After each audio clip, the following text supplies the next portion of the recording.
you're looking for all hit music that reaches out and squashes your... You just found it. It's your time.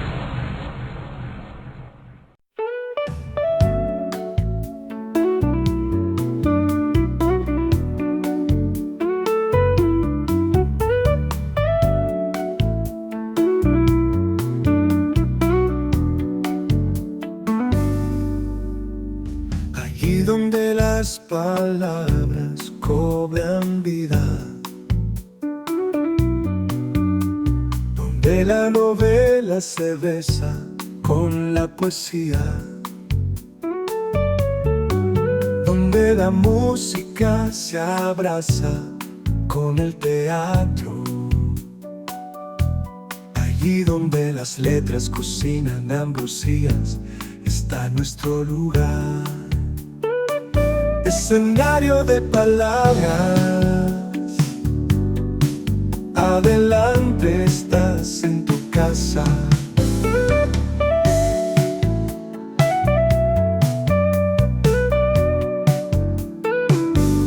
Si quieres volar en las ondas por este universo infinito, si quieres compartir un viaje siempre nuevo y siempre fascinante, escenario de palabras, adelante estás en tu casa.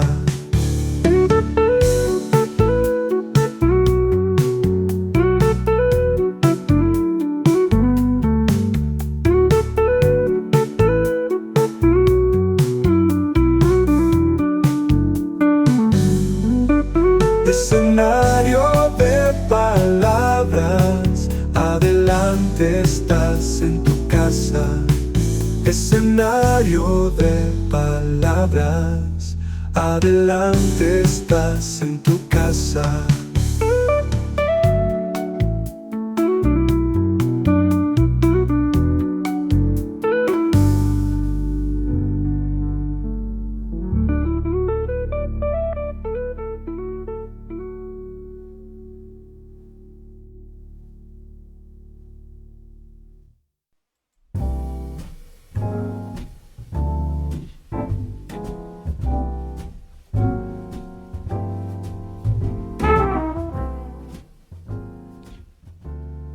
Cuando contemplamos una fotografía antigua o visitamos un lugar que no visitábamos desde hacía muchos años y advertimos los cambios producidos, las emociones nos recorren de arriba abajo, de izquierda a derecha, de dentro a afuera y de afuera a dentro. El tiempo es una trituradora que no conoce de nombres ni de lugares. En su avance imparable va transformando la piel y el paisaje. ¿Qué pintas se llevaban entonces? Fíjate qué peinados, fíjate qué coches, qué calles, qué pantalones, qué bolsos. ¿Quién no ha dicho algo de esto ante una foto de hace 40 o 50 años? ¿Quién no ha sentido una garra oprimiéndole el corazón al poner los pies en un lugar querido y descubrir que ya solo existe en la memoria? Aquel parque, aquel cine, aquella casa, aquella chopera junto al río, aquel comercio. ¿Cómo reconocerlos? ¿Cómo imaginarlos en ese bloque de viviendas, en ese rascacielos de oficinas, en ese centro comercial, en esa urbanización de adosados que hoy ocupan su lugar? El tiempo, capaz de levantar imperios que se presumían eternos y de derribarlos en pocas décadas, capaz de transformar la fisonomía de los pueblos, las tradiciones, las creencias, los comportamientos. El tiempo, que nos obliga a volver la cabeza para no olvidar de dónde venimos ni a quiénes compartieron con nosotros un pasado que a cada latido se hace más lejano. ¿Hemos pensado alguna vez qué sentiríamos si de pronto se nos diera la oportunidad de contemplar cómo seremos y cómo será el mundo dentro de 40 o 50 años? los comentarios llevarían sin duda la misma sorpresa. Fíjate qué pintas se van a llevar. Fíjate qué peinados, fíjate qué coches, qué calles, qué pantalones, qué bolsos. Entonces, quizá echemos en falta este bloque de viviendas, este rascacielos de oficinas, este centro comercial, esta urbanización de adosados, porque todo esto se habrá convertido en nuestro pasado. El tiempo. ¡Ah! El tiempo.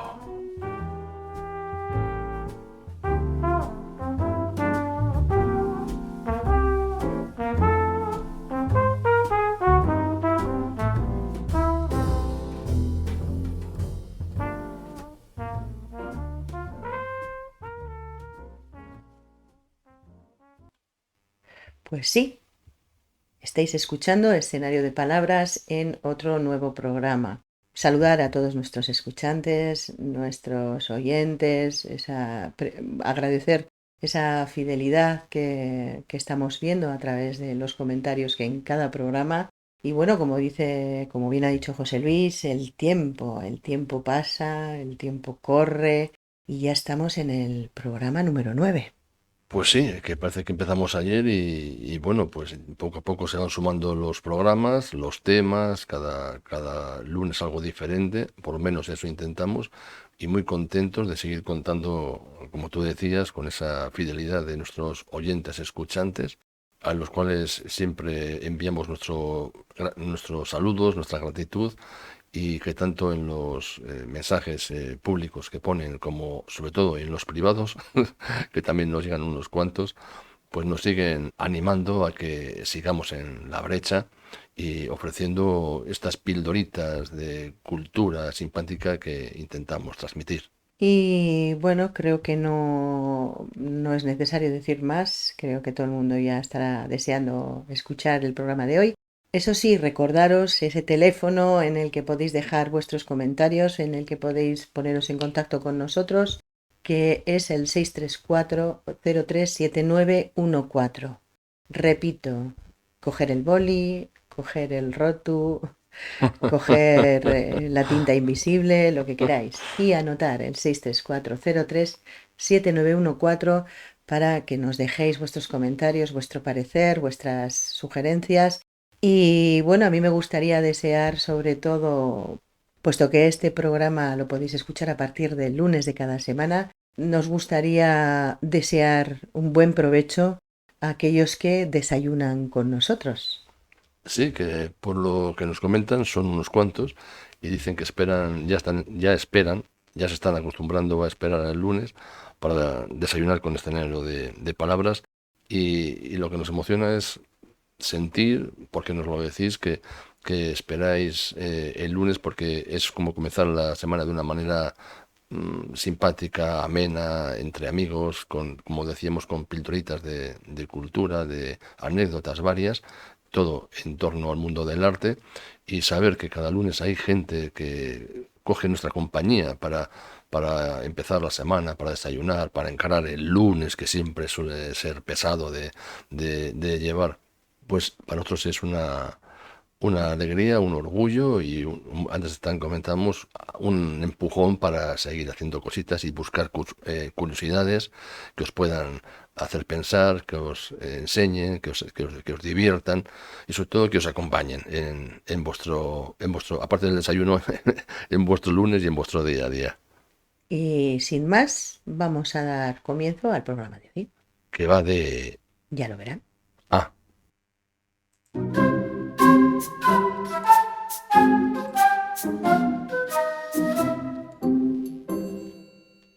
Se ruega que apaguen sus teléfonos móviles. En breves segundos, la función va a comenzar. Parece que estás en un teatro. Y parece que tú andas un poco despistada. Como te descuides, te quedas fuera. ¿Fuera de dónde? ¿De dónde va a ser? De la sección que toca ahora. ¡Hola! Se me había olvidado. Ay. Pasa, anda. Señoras, señores, para todos ustedes, el pulso de las tablas.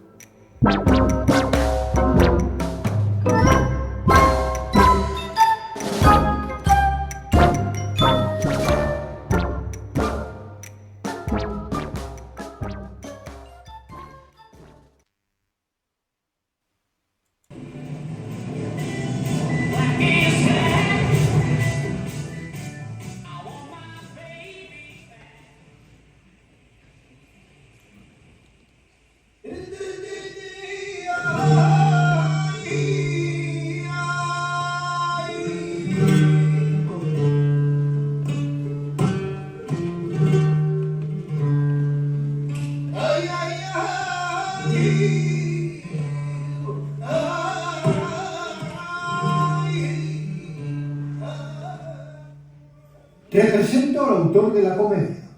En su nombre les agradezco muy aguten que hoy vacilen conmigo. Si fuera por mí podrían fumar y beber tragos, si les gusta la priva. Pero nos lo prohíbe la autoridad gubernativa. Contribuirían al ambiente con el humor y el vino, pues la escena es una tasca suburbana, triste y acetilena. La taberna es tranquila, pero los sábados... En fin, esta es la historia de una sangrienta pajarraca. Una tarde de sábado y agosto, bajo un sol de justicia, Luis el tabernero a trabajar se disponía, y nada presagiaba lo que sucedería.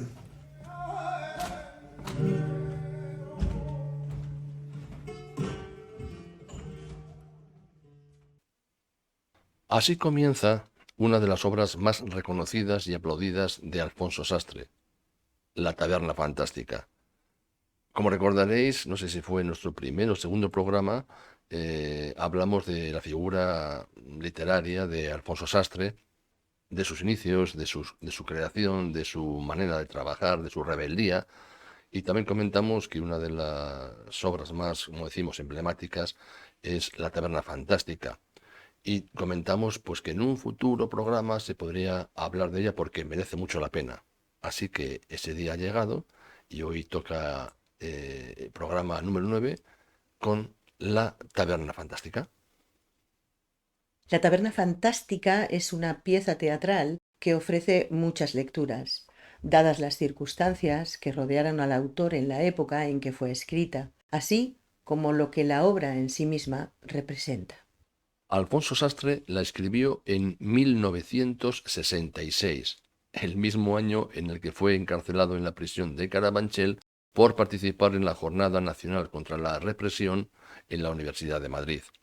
La obra permaneció, podríamos decir, silenciada hasta que en 1983 fue publicada de la mano de Mariano de Paco, gran conocedor de la obra de Sastre, en los cuadernos de la Cátedra de Teatro de la Universidad de Murcia, y su estreno sobre un escenario no se produjo hasta 2 años después, concretamente hasta el 23 de septiembre de 1985, es decir, casi 20 años después de su redacción. Este hecho, este dilatado retraso, resulta sorprendente, si bien no lo es tanto si tenemos en cuenta que no era algo ajeno a la producción de Alfonso Sastre. En 1960, su obra La Cornada, que tenía como director y primer actor a Adolfo Marsillac y como empresario del Teatro Lara a Conrado Blanco, y que se presentaba como un rotundo éxito, no consiguió llegar ni al mes de permanencia en cartel. Aquel fracaso supuso, como si se tratara de un fatal augurio, que las obras de Sastre tuvieran muchos problemas en subir a las salas comerciales. Sin embargo, no podemos culpar del todo a la censura ni de manera exclusiva al momento político del país, ya que Sastre, por aquel entonces, se había alejado de los empresarios convencionales e instalado en un tipo de teatro poco propicio a las compañías al uso, a riesgo, como él mismo era consciente, de las limitaciones que ello conllevaba para el estreno de sus obras. Por poner 2 ejemplos, Oficio de Tinieblas tardó 5 años en estrenarse y La Sangre y la Ceniza 11. Teniendo perfilado el paisaje y el momento en que se movía Sastre en aquellos años 60, vamos a conocer qué nos cuenta esa taberna fantástica que tanto daría que hablar a partir de su publicación y más aún a partir de su estreno. El día amanece 13 en el barrio San Pascual. Ha muerto la cosmopolita, la quinquillera, la mujer de Siriaco, el de la hojalata, la madre de Rogelio, el rojo. En la taberna el gato negro, Luis el tabernero, abre la puerta un día más. Se hace duro el mes de agosto, en el barrio San Pascual. Las chabolas son un horno, apesta el broñigal. De las paredes de las casas se desprende la cal.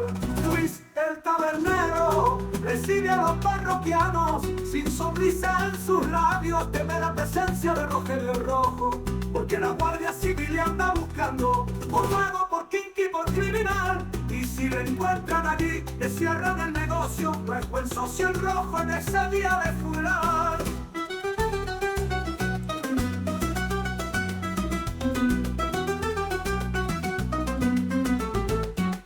Allí se juntan Paco el de la sangre, Juanito el carburo, Badila el borracho. Y cuando el Rojo aparece, Luis se echa a temblar. La taberna el gato negro, Luis llena de calor, de sudor, de risas y de blasfemias, de vino y de amenazas que dan paso al desquicio y a las navajas. Ahí viene Siriaco el viudo, abatido y bebido, con la sortijita de su mujer en el bolsillo. Casalla y cerveza pide, quiere olvidar las penas, no quiere ver a su hijo.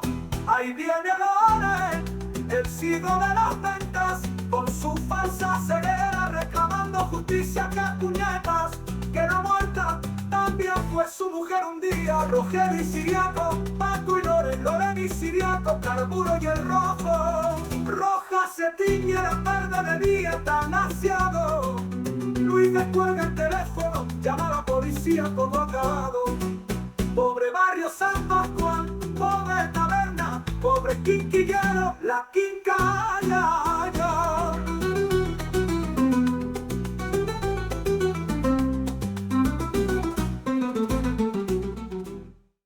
La obra se desarrolla en el espacio de una tarde y el comienzo de la noche de ese mismo día. Tiene como punto de partida el fallecimiento de la cosmopolita, la quinquillera, la mujer de Ciriaco, el de las hojalatas, que esa misma tarde va a ser enterrada. Toda la acción de la obra tiene un único escenario, la taberna El Gato Negro, nombre con el cual Sastre nos confiesa de una manera velada su afición a la novela negra y gótica. Esta taberna está ubicada en el barrio de San Pascual, uno de los barrios marginales, uno de aquellos suburbios del Madrid de la época. Las viviendas de San Pascual son humildes, en muchos casos pobres, casetas y chabolas sin las mínimas comodidades. En él habitan gentes obreras. En sus calles embarradas se mezclan gitanos con quincalleros, mujeres que tienden sus remendadas ropas al sol, con niños que juegan, sucios y desarrapados, en los descampados. El barrio está cruzado por el arroyo Abroñigal. A pocos cientos de metros se levanta la plaza de toros de las Ventas, y los rascacielos de los nuevos barrios comienzan a rodear las pobres viviendas, tendiendo sobre éstas sombras que parecen presagiar su triste futuro, como enterrando un mundo que está condenado a desaparecer. Realmente parece que pintan una imagen de hace muchísimo tiempo y estamos casi a la vuelta de la esquina. Sí, además, es más, hombre, yo ya no soy joven del todo, pero soy joven. Y yo, aunque no recuerdo ese barrio de haberlo visto, yo ese barrio lo conocí porque pasé muy cerquita, digamos, pasé por el mismo barrio en mi primera visita a Madrid con mis padres en el año 68, cuando tenía yo 10 años, y este barrio estaba más o menos como se describe en esta obra. Un barrio de calles embarradas, de comercios miserables, de viviendas, pues lo que hemos comentado, casetas, chabolas, y a su alrededor se iban ya construyendo los barrios nuevos, como el barrio de la avenida Donostierra, el barrio de Nuestra Señora de Lourdes, que son barrios que hoy, si pasas por la M30, por la primera, por la M30, y cerquita ya de la gran mezquita de Madrid, se ven esos edificios enormes que son como colmenas que salen en muchas series de televisión y que fueron los que se levantaron a los alrededores y luego encima de lo que es el barrio San Pascual. Allí donde se ven esas colmenas estaba el barrio de San Pascual, atravesado por el arroyo. Bueno, al decir arroyo parece que es un arroyo, era un reguero de agua maloliente en el que había barro, en el que los niños se mojaban los pies y que en verano pues era pestilente. Sí, además que siempre que pensamos en ese contraste de riqueza y de pobreza, aunque bueno, pues la riqueza no tenga por qué ser Donald Trump, por ejemplo, quiero Hmm. decir, el acomodamiento con esa pobreza que hace daño a la vista, es curioso esa cercanía, ¿no? Conviviendo codo con codo esa miseria con esos nuevos vecinos ya con otro nivel, aunque fueran simplemente la burguesía o quizás el ciudadano más medio, ¿no? Con un poder adquisitivo un poco mejor, cómo tenían que convivir codo con ellos, más que nada por lo que suponía de frustración, ¿no? De no tener ni siquiera lo mínimo fundamental para vivir, las condiciones mínimas de poder vivir una persona, mirando, cuyo paisaje alrededor no es como mirar al monte, sino mirar aquello de lo que tú careces, ¿no? Así es. Y como también se dice en el texto anterior, a pocos cientos de metros, muy pocos cientos, se levantaba la impresionante Plaza de Toros de las Ventas, donde cada domingo se celebraban corridas a las que iban 15, 20 mil personas de Madrid, que sí, que muchos serían humildes, obreros, funcionarios, con oficios, digamos, normales, y también gente rica. Y ellos, desde su secarral, pues veían ese mundo que parecía un mundo aparte del suyo, porque, como también hemos comentado, se mezclaban, pues, sobre todo etnias, ¿no? Gitanos, quincalleros, también llamados quinquilleros, también llamados mercheros, y luego gente, pues, de trabajos tremendamente humildes que subsistían en el día a día de maneras a veces inhumanas y que, como luego veremos, pues ahogaban sus penas en cosas pues que no eran tampoco muy, muy saludables. Pero además eso que has dicho es cierto, parece que estamos hablando de la Edad Media. No, estamos hablando de más acá, de mediados del siglo XX. O sea, yo vivía en aquella época y nuestros padres ya eran mayores en esa época. No estamos hablando de hace 2 siglos. Así es. Bueno, la taberna El Gato Negro está regentada por Luis, un hombre de buen fondo a quien la vida le ha obligado a ser duro, a quien el día a día, ganándose la vida, sirviendo vino tras vino, copa tras copa, viendo a sus parroquianos bracear cada día en el mar del alcohol, en un intento por no hundirse en el abismo de su realidad, le duele y le agria el carácter. En la taberna van apareciendo varios personajes. Badila, un pobre hombre que empalma una borrachera tras otra. El Caco, que trabaja en empleos temporales y que cada tarde merienda con una botella de vino sentado a una mesa. Paco, conocido como el de la sangre, porque tanto él como su esposa venden su sangre para poder llegar a fin de mes. Las conversaciones giran en torno a la pregunta que todos se hacen. ¿Se presentará Rogelio, el Rojo, al entierro de su madre? Rogelio lleva un tiempo huido, en busca y captura, acusado de participar en el asesinato de un guardia civil en el barrio de Hortaleza. Las dudas quedan despejadas cuando Rogelio entra en la taberna. Llega en un estado etílico considerable. Entre Luis, Paco y el Caco le ocultan ante la llegada de una pareja de la Guardia Civil que, para combatir el asfixiante calor de agosto, se toma un par de cervezas. Cuando la pareja marcha, Rogelio decide ir al entierro. Poco después, aparece en la taberna un nuevo personaje, Juanito, el carburo, quien acaba de llegar hace pocas fechas de Alemania, en donde ha estado trabajando en la construcción.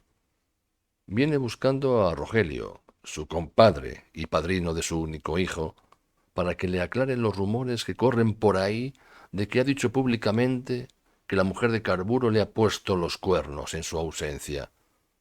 Carburo manifiesta sin recato que viene a zanjar el asunto a punta de navaja si es necesario.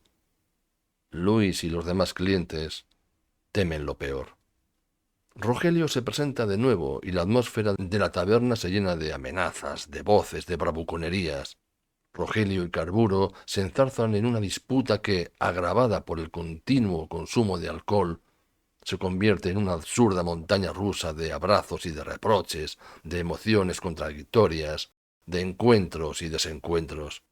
Cuando la cosa parece calmarse, hace su aparición Ciriaco, el viudo, acompañado de su hermano, el machuna, y de la mujer que vive con éste. La tensión es tan grande que todos centran la atención en las reacciones de padre e hijo. Ambos sacan a relucir sus resquemores, la mala relación que desde hace años les tiene separados y enfrentados, y se dan conatos de violencia verbal. El vino y las copas siguen corriendo de mano en mano, de boca en boca, pese a los consejos de Luis el tabernero. Paco y Machuna intentan calmar las furias de Rogelio y de Ciriaco, quienes aprovechan el más ligero comentario para enredarse de nuevo en insultos y amenazas. La cosa se complica completamente cuando hace acto de presencia Loren, el ciego de las ventas, que fue pareja de la cosmopolita y con la que tuvo un hijo, el Chuli. Ciriaco, el viudo, y él se odian. Loren ha llegado cargado de reproches y de ganas de humillar a Ciriaco, y éste no se amilana. En pleno enfrentamiento, en un jaleo que se descontrola por completo, Rogelio rompe una botella en la cabeza de Carburo y éste, que hasta ese momento había intentado que la cosa no fuera más, apuñala a Rogelio ante el estupor general. Luis telefonea a la policía mientras Rogelio se desangra. Carburo, borracho y confuso, huye. Entre Machuna, Loren, Paco y Ciriaco se llevan a rastras a Rogelio, que ya agoniza y que morirá poco después. Este es, a grandes rasgos, el argumento de la obra. Por medio hay muchas conversaciones, muchos sentimientos a flor de piel, muchas violencias contenidas, muchos dolores que permanecen en el alma como infecciones incurables, mucha amargura. Sastre pintó, exagerando los tonos, la sociedad del momento en los barrios como aquel de San Pascual, barrios en donde la subsistencia era una pelea diaria, en donde había que tirar de la picaresca para no caer en la indigencia, en donde la espada de Damocles, de la miseria, pendía siempre sobre la cabeza de aquellas gentes. Alfonso Sastre era buen conocedor de esa realidad y de esos ambientes, pues a menudo los frecuentaba. Hay que decir que el barrio de San Pascual existió, que era como queda reflejado en la obra, que la taberna también existió y que algunos personajes, como Luis el tabernero y Badilá, son reales.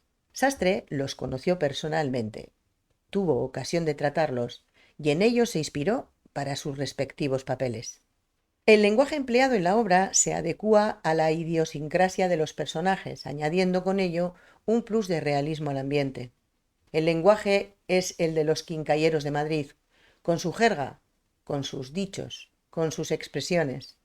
En algunos momentos, breves eso sí, la riqueza personal de ese lenguaje resulta prácticamente ininteligible.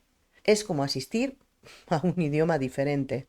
Por poner un ejemplo, en un momento dado, el personaje de Carburo dice: Y que a medianoche aparecen los picos, y que nos piden los machiris, y que no llevamos, y claro, al no llevar, que nos meten en el combo los tíos y pim, pam, y todo, a ver, porque el manús de la Cobay, que era un chota, humedoso como la madre que lo parió, nos había junado en el bar y luego guipó lo de la burda y se chivó el joputa al Arajay de la Cangrí.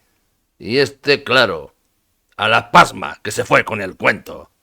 No era esta la primera vez que Sastre ofrece esta libertad en el lenguaje de sus obras.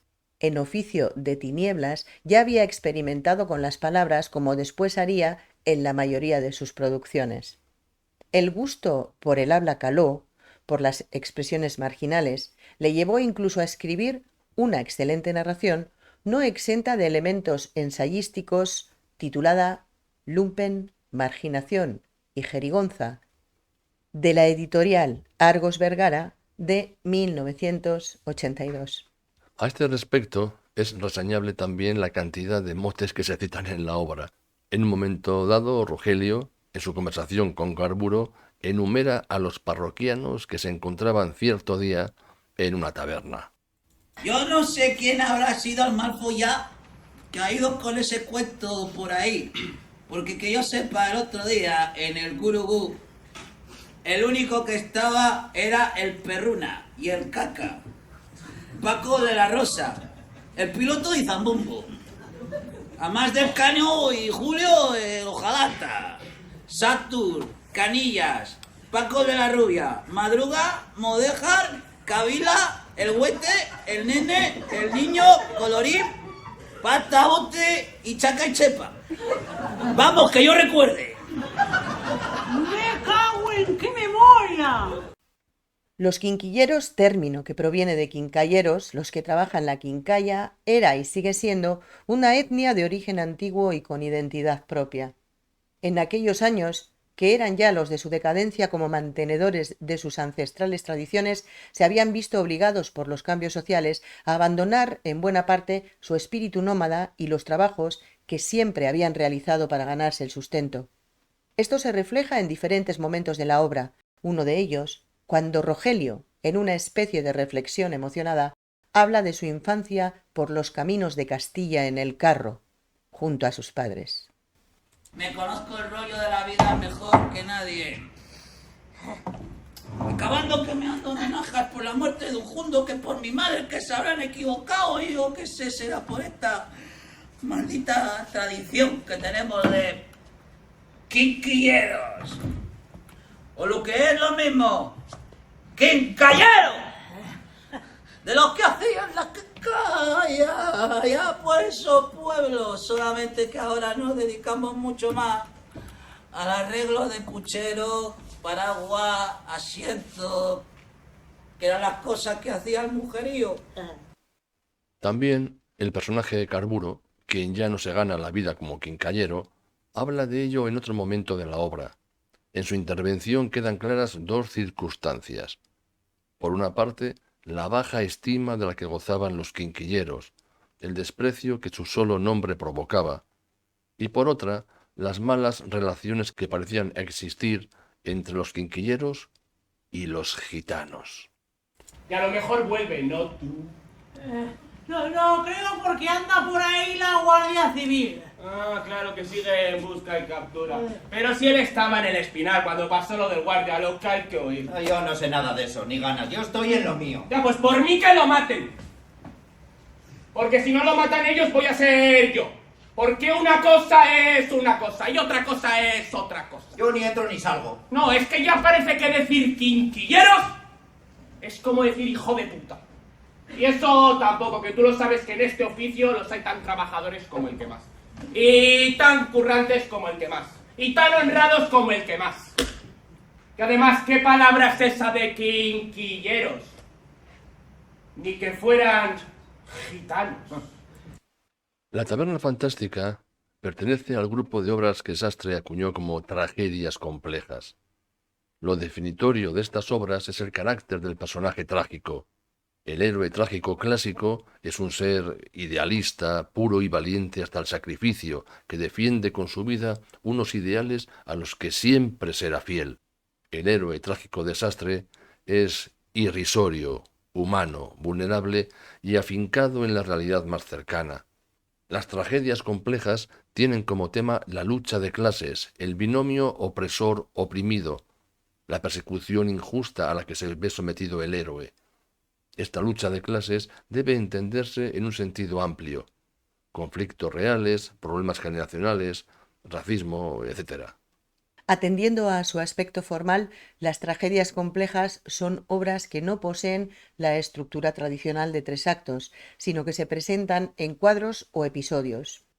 La taberna fantástica tiene, por ejemplo, un prólogo, 2 partes con sus respectivas escenas y un epílogo dividido en momentos. Es preciso decir que la obra teatral que Gerardo Maya puso en escena en 1985 no respeta en su totalidad la obra literaria escrita por Sastre. Este, en el epílogo, da libertad a una fantasía que se desborda hasta el punto de que ese final parece una obra superpuesta a la propia obra. En la taberna fantástica, cada personaje se nos ofrece dentro de una atmósfera global, vestido con su propia realidad y su propia individualidad. Cada uno de ellos se presenta a sí mismo sin dificultad. Todos son diferentes dentro de su uniformidad social. Cada uno tiene su momento, o sus diferentes momentos. La entrada del héroe, por ejemplo, del protagonista, Rogelio el Rojo, ya muestra a las claras ante quién estamos. ¡Quieta! ¡Quieta, taberna! ¡Quieta! Luis, ¿qué es esto? ¿Esto es una taberna o una fortaleza volante? ¡Silencio, que estamos volando a gran altura! ¡Qué suerte la mía! Ay, ¡y aterrizamos! Sin salirse de la pista, sin desviarse. Lo que tiene uno que aguantar, no te jode. Luis, que vayamos con cuidado, que si no nos pegamos contra la tapia. Luis, que nos vamos a pegar la hostia. Paco, el de la sangre, encarna al hombre tranquilo, aficionado al vino, que no duda en vender su propia sangre con tal de obtener unas pesetas. Y así se lo explica a Luis. Echando mano de todas las tarjetas que tengo en Garate, los 1200 centímetros cúbicos ya me saco. O así. Y Macaria, mi mujer, otro tanto. Y no creas que la suya es de primera universal. Vamos, que se llama Grupo Cero, o sea que no tiene RH. Así está de amarilla la pobre. Qué bárbaro, con perdón, ¿eh? No, si yo también se lo digo, que se aguanta un poco. Que con lo que yo me saco y unos 400 centímetros que se saque ella de vez en cuando para tapar agujeros, más lo que se saca mi hijo el ciego. ¿También de sangre?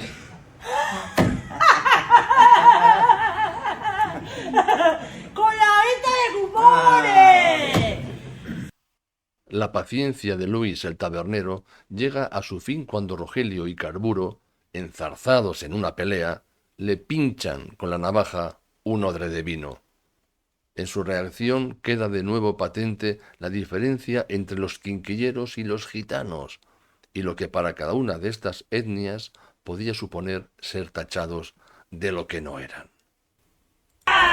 ¡Péchatelo! ¡Me giño 1000 veces en la leche que os han llamado los dos, cabrones! ¡Maldito sea el día que la puta de vuestra madre se juntó al venado de vuestro padre! ¡Hijos de la grandísima! ¡Arruináis el negocio! ¡Os bebéis mi sangre y mi sudor! ¡Me derramáis el vino! ¡Quinquilleros de mierda! ¡Que sois peor que los gitanos! La pésima relación entre Ciriaco y Rogelio, padre e hijo, queda de manifiesto desde un principio, y ellos mismos lo verbalizan en uno de sus enfrentamientos. Rogelio, ¿qué haces ahí tan calladito? ¿No dices nada tú? Yo no digo nada, que luego todo se sabe. ¡Calla, malijo! Padre, que el niño una, que usted a mí no me conoce. Se daba así. Eso era antes. Ahora su menduna es su nombre, papá. ¡Borracho! ¡Golfo! Lo que usted me ha enseñado, verdugo. ¿Qué es un verdugo? ¡Caradura! ¡Chusquero! ¡Mal padre, soplapitus! ¡Volver al pinchauvas! El pinchauvas no será usted, sin insultar. ¡Cabrito rebaspera! Padre, que me pierdo, que me olvido que mi padre le meto una, ¿A dónde vas, Rojito?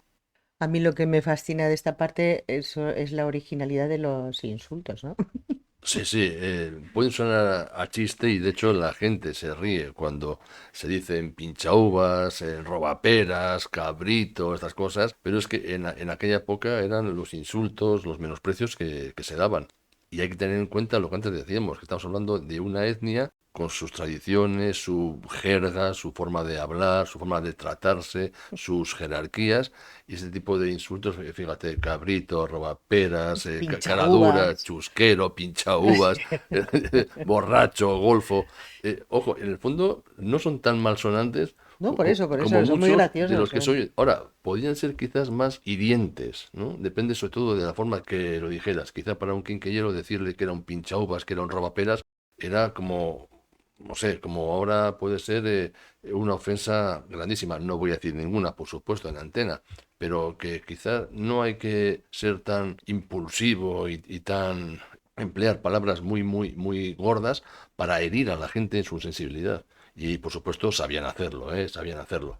Está claro que para ellos lo que posiblemente escondan insultos así son esos dobles significados que a nosotros se nos escapan, ¿no? Un pincha uvas, yo no me imagino a nadie que se moleste por llamar pincha uvas a alguien, porque yo me imagino a un señor que está cogiendo una uva y la pincha. Entonces, bueno, no veo la tragedia después. Ahora, claro, hay que contextualizarlo todo, como decimos siempre, y a saber lo que para ellos suponía, ¿no? Esa imagen de pincha uvas. Sí, y luego, aunque no lo hemos puesto en estos cortes, ni lo vamos a poner, pero sale en la obra un insulto que ya dinamita todas las emociones, es muerto de hambre.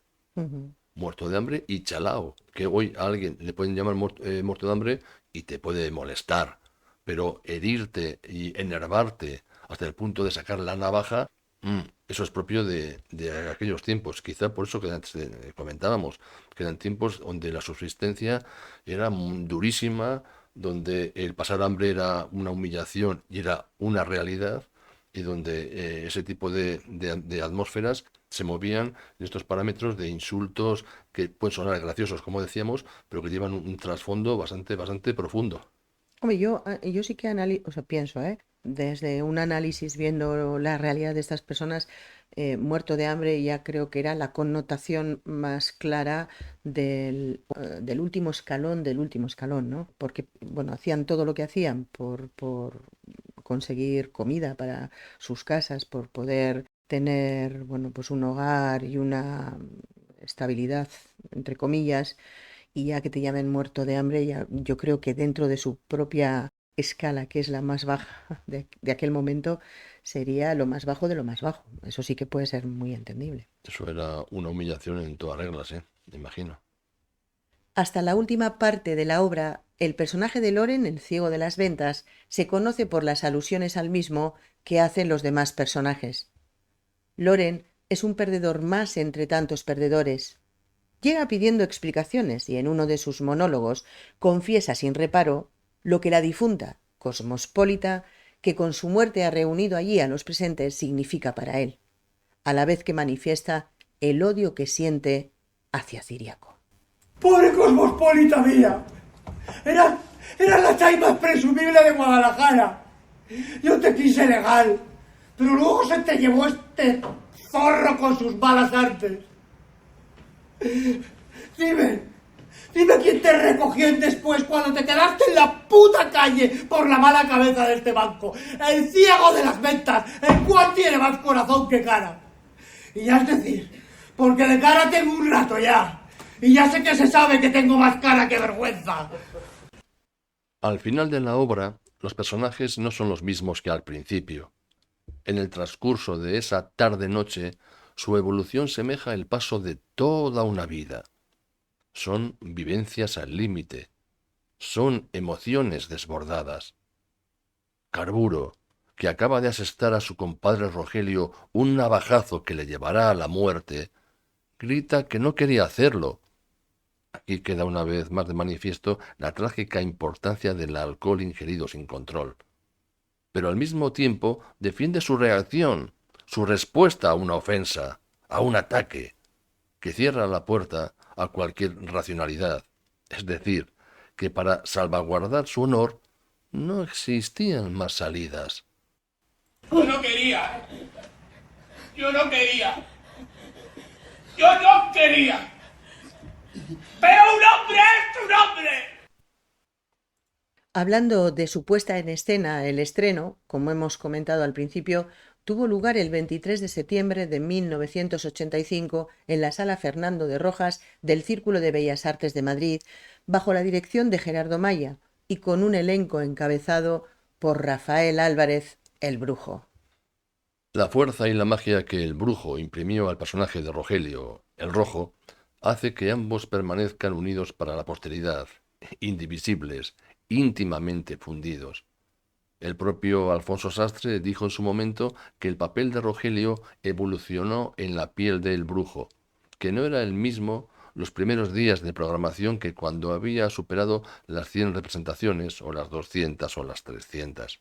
En palabras de César Oliva Olivares, fundador del Teatro Universitario de Murcia, director del Centro de Documentación Teatral y primer director del Festival de Teatro Clásico de Almagro, podemos apreciar lo que el Brujo supuso para la Taberna Fantástica.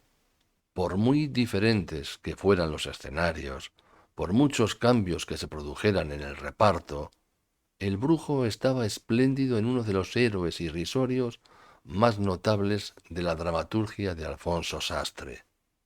Se podría hablar mucho más de esta fascinante obra y de este actor único, pero las pinceladas que hemos ofrecido pueden ser suficientes para rendir nuestro humilde homenaje a ambos, tan unidos entre sí. Y bueno, a mí sí que me gustaría añadir que, bueno, quizás este programa resulta un poco más serio porque la obra en sí lo merece, a pesar de que es una obra que si se ve tiene esos momentos que provocan esa risa por las situaciones un poco histriónicas. En el fondo todo lo que denuncia o todo lo que presenta realmente es trágico, es un estilo de vida trágico en aquellos momentos. Sí, porque aquí en esta obra, como en otras, Sastre pintó la realidad. Eso sí, la exageró hasta el límite a veces de lo grotesco, que es un poco quizá lo que pueda despertar esa sonrisa o esa risa en medio de tanta desgracia. Pero era un poco el momento, era un poco ese cambio que Sastre estaba haciendo de un realismo puro y duro a un poco más de extravagancia tipo Valle Inclán, lo que hace de esta obra una obra tremendamente especial, muy difícil de identificar, pero que se cala hasta el fondo del alma como una lanza. Es un poco lo que tú decías ahora, hace un momento, ¿no? Que hay momentos que son dramáticos, pero que la gente se ríe, quizá hasta como desahogo. Más de una vez tú lo has comentado, porque esta obra la hemos visto varias veces, por esa necesidad de respirar, de desfogar un poco tanta tensión y de ponerle un punto de gracia, por decir así, a momentos tan trágicos, ante personajes tan perdidos, tan hundidos, con una vida tan miserable. Porque aunque haya mucha gente que no ha vivido esos momentos, esos días, esos años, o que no conozca lo que ha sido un barrio de chabolas, ni lo que han sido los gitanos, o los quincalleros, los mismos personajes te llevan enseguida a un mundo diferente que te absorbe. Y sobre todo, tú ayer comentabas que querías decir a nuestros oyentes escuchantes que esta obra la pueden ver en...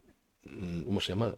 La Replayteca de Televisión Española. Cuéntalo tú porque tú eres la que más maneja este tipo de cosas y la que lo buscaste, y coméntales tú dónde lo pueden encontrar para que lo puedan ver en una de las versiones más bonitas, a nuestro entender, que hizo el Brujo. Eres tremendamente certero. ¿Sabes que has vuelto a decirlo, no? Lo de tremendamente. Pues ha sido sin querer, mira. No, No me he dado es que te cuenta. sale a ti. Voy a hacer un esfuerzo por muy suprimir tuyo. esa palabra de mi vocabulario. Estoy harto ya de que me lo recrimines en cada programa. Estoy harto. No te lo crees ni Eres tú. peor que los Gitanos. indios cheroquis. Ah, va. No, pues eso, la pueden encontrar en la Replayteca de Radio Televisión Española, no sé, en la sección de teatro, no sé si dentro de las carpetas de Estudio 1, pero sí que es una obra muy, muy recomendable de ver porque el Brujo está soberbia. Nosotros hemos tenido la fortuna no solo de verla y disfrutarla, sino de poder participar en ella, bueno, pues con el grupo Escartaris de Bilbao, en el que tú participas y haces de ese ciriaco estupendo, el padre complejo del rojo. Y entonces, bueno, también es un privilegio poder disfrutarla desde fuera y disfrutarla desde dentro. Realmente es una obra en la que se hace un análisis social muy veraz, en el que lo que se plantea no era más que lo que se vivía, y aunque nos pueda resultar quizás como exagerado o grotesco, yo creo que no.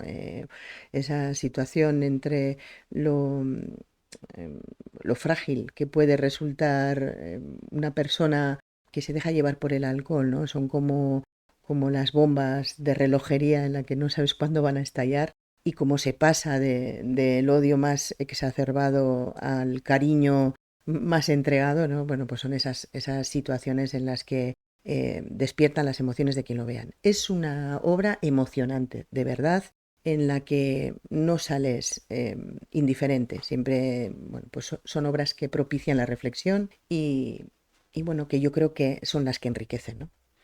Pues sí, a mí una de las cosas que más me han impresionado siempre de esta obra ha sido el castigo que ellos mismos se infligían con el alcohol, que era una salida para olvidar, para dejar a un lado Para amortiguar para también. amortiguar, para dejar a un lado durante unas horas o unos días o unos minutos, cada uno tiene su propio aguante, su propia realidad, el saber que eras lo último de la sociedad, saber que la sociedad, digamos, normal te iba aplastando, te iba marginando, y en el caso de los quincalleros, como Rogelio Rojo, como Ciriaco, como Loren, toda esta gente, Carburo, que incluso te obligaban a cambiar tus tradiciones, tu forma de vivir, tu historia, porque los quincalleros han sido una etnia que ha sido siempre nómada. Hoy en día existen, pero ya no guardan esas tradiciones porque no pueden, como antes digamos, en la época de la Guerra Civil y anteriormente,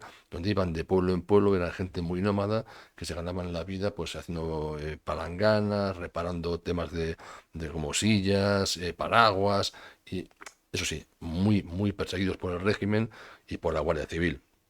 Como tú has dicho, hemos tenido la oportunidad de vivirla también un poco desde dentro, gracias a la compañía Escartaris de Bilbao, que allá por el año 23, es decir, hace 2 años más o menos por estas fechas, Samuel Giver, que es su director, me llamó para proponerme interpretar el papel de Ciriaco, el de las hojalatas, el padre de Rogelio, en el montaje, en la adaptación que había hecho de la Taberna Fantástica, bajo el título de Quinquilleros, fábula para una taberna fantástica, que por cierto, a ella pertenecen los audios que hemos escuchado en este programa y que pertenecen a la grabación del estreno que se realizó en el Teatro Campos Elíseos de Bilbao el 17 de diciembre de 2023.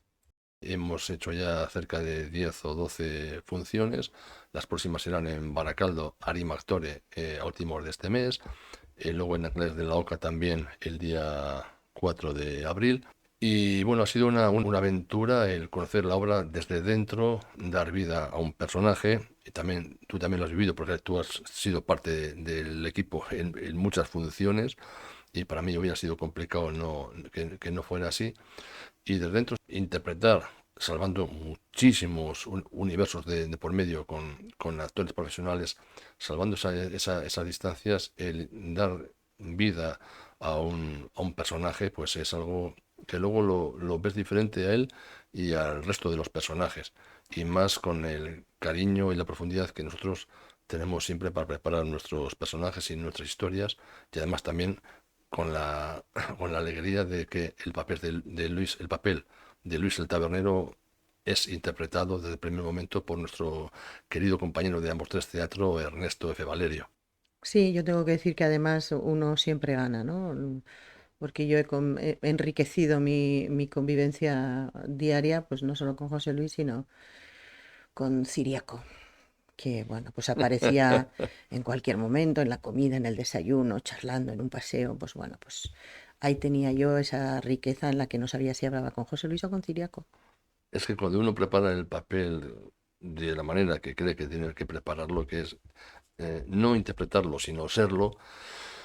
Los que pagan el pato son los que conviven con ese actor-personaje. Y a ti te ha tocado convivir con un viejo manco, mal hablado, y todo el día enrabietado y de mala leche por su vida, por sus circunstancias, por su pasado, por su realidad, por la defunción de su mujer, por la llegada de su hijo.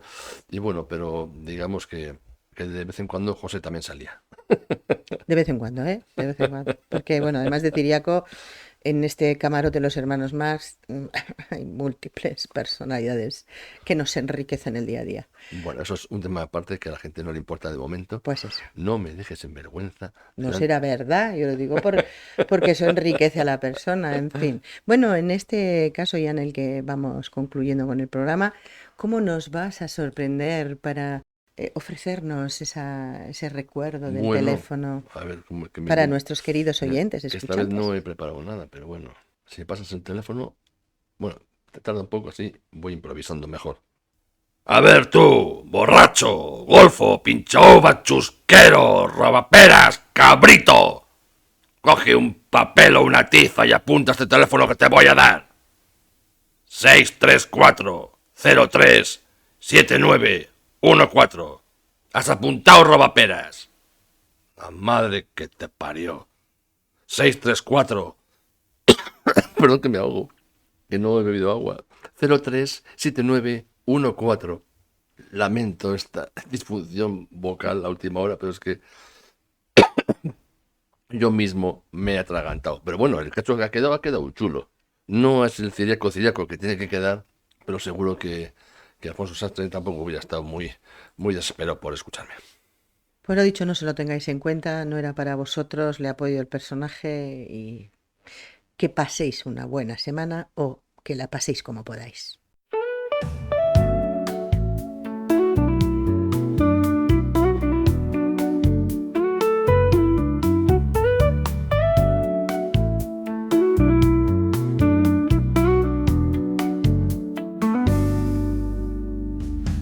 Donde las palabras cobran vida, donde la novela se besa con la poesía, donde la música se abraza con el teatro, allí donde las letras cocinan ambrosías, está nuestro lugar. Escenario de palabras, adelante estás en tu casa.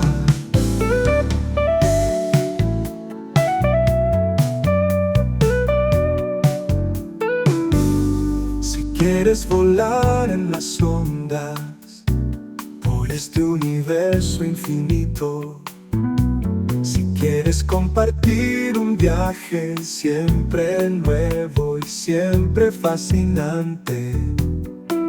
Escenario de palabras, adelante estás en tu casa.